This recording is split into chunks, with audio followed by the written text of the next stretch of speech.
Hello दोस्तों, जानो मोर में आपका स्वागत है।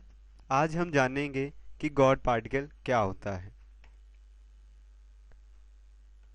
आपके मन में कभी ना कभी ये सवाल जरूर आया होगा कि आखिर ईश्वरीय कण है क्या।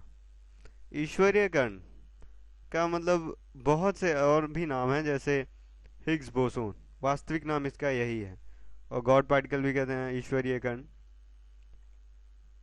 अब इसकी तस्वीर दे सकते हैं, ये बहुत ही तेज सुपर कंप्यूटर्स ने बनाई थी।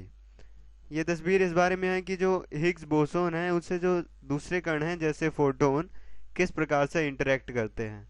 ये मतलब बहुत ही शक्तिशाली सुपर कंप्यूटर्स थे, उनकी बनाई हुई थी, जो सर्न में एक्सपेरिमेंट हुआ था उस समय की बात है। आगे चलते हैं, इसके बारे में डिटेल से जानते हैं कि आखिर है क्या। ईश्वरीय कण ना तो किसी धर्म से संबंधित है और ना ही किसी फिलॉसफी से। ये भौतिक विज्ञान की पहेली को असल में सुलझाने का तरीका था। अगर इनकी डिस्कवरी ना हुई होती तो जितने भी फिजिक्स थे, भौतिक विज्ञानी थे, उनको अपनी रिसर्च मतलब फिजिक्स की सारी समझ को बदलना पड़ता। उन्हें फिजिक्स का अध्ययन नए सिरे से शुरू करना पड़ता। पर खुशखबरी की बात यह रही कि जब गॉड पार्टिकल की डिस्कवरी हुई 2012 में, तो यह सिद्ध हुआ कि वो सही रास्ते पे जा रहे हैं और वो ब्रह्मांड को और ब्रह्मांड के काम करने के तरीके को सही तरीके से समझ रहे हैं, सही ढंग से समझ रहे हैं। हमें पता है हम यूनिवर्स में रह रहे हैं, और यूनिवर्स की बहुत कुछ है यूनिवर्स में, मतलब तारे, गैलेक्सीज, और हम भी उसी में आते हैं जो हम पृथ्वी पे रह रहे हैं, हमारे प्लेनेट। आखिर ये सारी चीज़ें बनी किसकी हुई हैं? ये बनी हुई है मैटर की। मैटर का मतलब होता है कि कोई भी चीज़ जो जगह घेरती हो और उसमें मास हो। मास मतलब उसके अंदर मास हो, कोई चीज़ मैटर कंटेन हो, मास हो।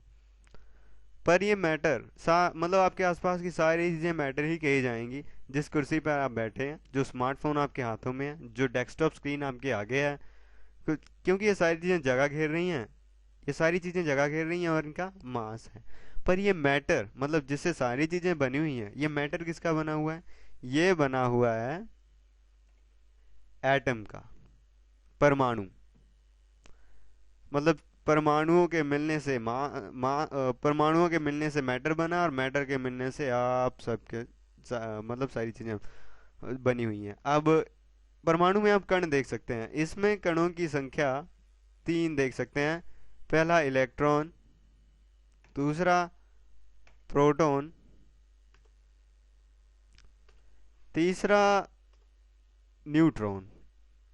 अब इनमें से अगर हम मास की तुलना करें तो जो इलेक्ट्रॉन का बहुत कम मास होता है, मतलब ना के बराबर पर होता है। प्रोटॉन और न्यूट्रॉन का मास सफिशिएंट होता है, पर्याप्त होता है।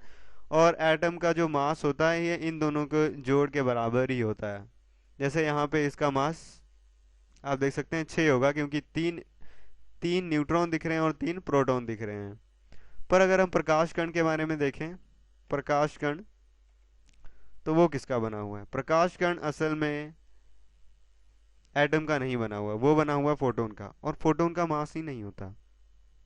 तो भला ये कैसे है कि इलेक्ट्रॉन का मास होता है, और इलेक्ट्रॉन, प्रोटॉन, न्यूट्रॉन का मास होता है, पर फोटोन का मास नहीं है? फोटोन, फोटोन मतलब फोटो, जो जिसका मतलब अर्थ होता है लाइट। तो मतलब प्रकाश कणों का भार नहीं है, अब यहाँ पे देख सकते हैं, पर दूसरे कणों का भार है। तो इसी चीज के बारे में पता करने के लिए कि भार कणों में कैसे आता है, मतलब और किन्हीं कणों में नहीं होता है, किन्हीं कणों में कम होता है, इस चीज के बारे में पता लगाने के लिए सर्न में एक्सपेरिमेंट किया गया था, जो पीटर हिग्स की 1960 में थ्योरी पर आधारित था। तो ये देख सकते हैं, लार्ज हेड्रोन कोलाइडर था। इसके अंदर ऐसी पाइपें थीं जो 27 किलोमीटर के घेरे में फैलाई गई थी। ये देख सकते हैं रेड बाउंड्री ऐसे। इसके अंदर फोटोन्स को नहीं, प्रोटोन को, सॉरी, प्रोटोन जो अब एटम में था, प्रोटोन को प्रकाश की गति के 90% भाग पर बहुत तेजी से घुमाया गया और उनको कोलाइड किया गया, मतलब टक्कर करवाई गई।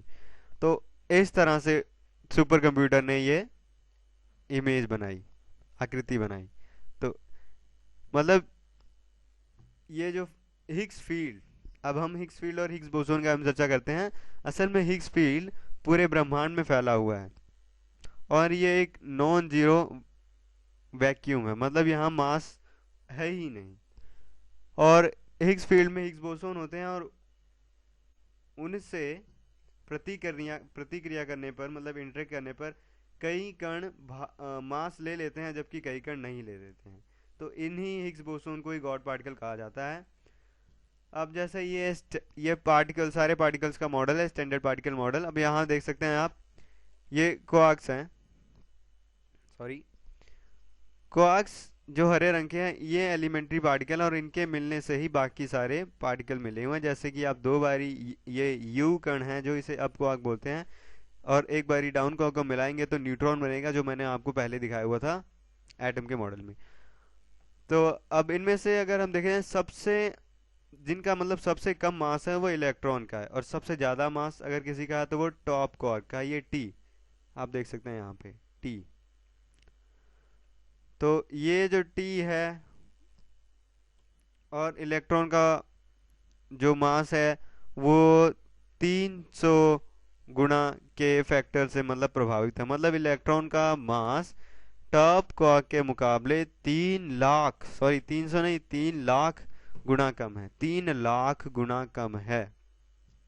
तो ये क्यों होता है? क्योंकि इलेक्ट्रॉन्स हिग्स फील्ड में हिग्स बोसोन से बहुत कम प्रतिक्रिया करते हैं, जबकि टॉप क्वार्क सबसे ज्यादा प्रतिक्रिया करता है। मतलब कणों का मास हिग्स बोसोन से प्रतिक्रिया पर निर्भर करता है। फोटोन प्रतिक्रिया नहीं करता, मतलब प्रकाश कण प्रतिक्रिया नहीं करते, इसलिए उनका मास भी नहीं होता है। और ये हिग्स बोसोन को अब इस स्टैंडर्ड पार्टिकल मॉडल में शामिल कर दिया गया है।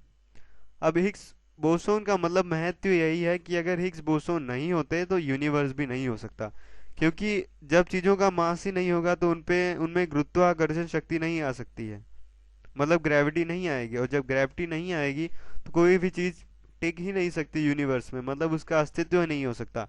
मतलब कि हिग्स बोसोन ब्रह्मांड का आधार है। गॉड पार्टिकल, असल में यह नाम एक फेमस किताब के कारण रखा गया था। इसका असली नाम असल में हिग्स बोसोन है, आप देख सकते हैं। हिग्स गॉड पार्टिकल इसे उस किताब के कारण ही मतलब कहते हैं। आई होप आपको समझ आ गया होगा। यदि वीडियो पसंद आई हो तो लाइक करें, शेयर करें और सब्सक्राइब भी करें।